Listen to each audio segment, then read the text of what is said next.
So you've heard about fasting or intermittent fasting. You're probably starting to wonder, oh, do I know what intermittent fasting is? Should I be doing it? Do I need to be doing it? These ideas, these thoughts go through your head, and to help clear this up, I'm going to talk a little bit about what intermittent fasting or fasting is from my understanding and my perspective. What intermittent fasting is basically a reduced amount of time where you reduce your calorie intake or you miss food completely for benefits of health, weight loss and other areas of our life. That's my understanding of intermittent fasting. When you're getting stuck into the idea of, I want to do fasting, I want to get into the concept of doing it, think about the reason of why. What's the purpose of you wanting to do it? Is it weight loss? Are you doing it for health benefits? Are you doing it for a simple life, just to live without having to eat as much or cook as much food? Who knows? Once you've established the reason of why, let's have a look at some of the types of fasting or the ways to fast that are out there. There are 4 or 5 main types of fasting. You've got a water fast, like a juice fast that consumes, vegetable juice and fruit juice. You've got a partial fast where you're restricting certain food groups from your daily intake, and then a total calorie restriction or a restriction of calories intake for the day or period of time. Inside of those ones, there are labels you might have heard, the 16 and 8 diet, which is 16 hours where you're not really eating and 8 hours where you can eat.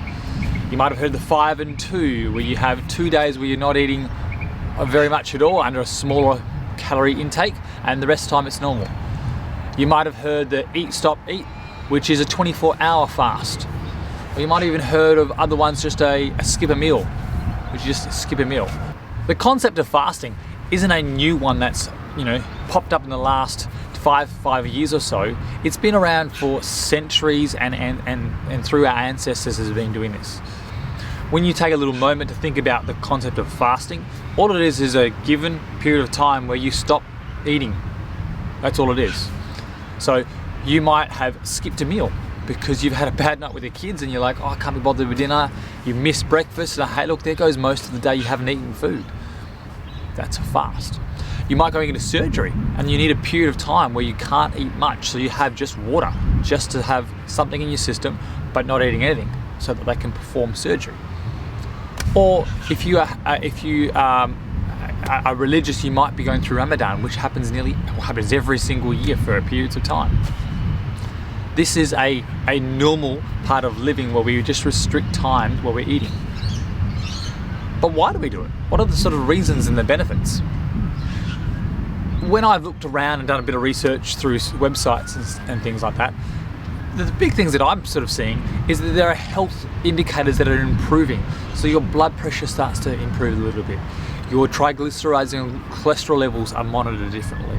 The blood sugar levels, so your insulin, starts to change and modify.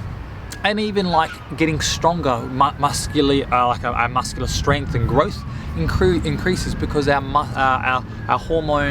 growth hormone picks up a little bit more. So these are some of the perfect benefits that we can use, but it doesn't necessarily mean it has to be done. Again, take a step back and think of the reason why you want to do it, and if that lines up with where you want to see results, then go down this pathway, check it out. Before starting any change in your diet or going into a fast, I strongly recommend seeking out the guidance and advice of a health professional in this field. So someone like a nutritionist or a dietitian or even a doctor, or someone in the field that's going to be better suited to giving you an impact of what changes in your eating habits by restricting it or taking food groups out will be on your current health. You may have restrictions that need to have certain food groups and need to be eating more frequently. So it's best to seek medical advice or nutritional advice from a dietitian or a nutritionist to guide you along this pathway.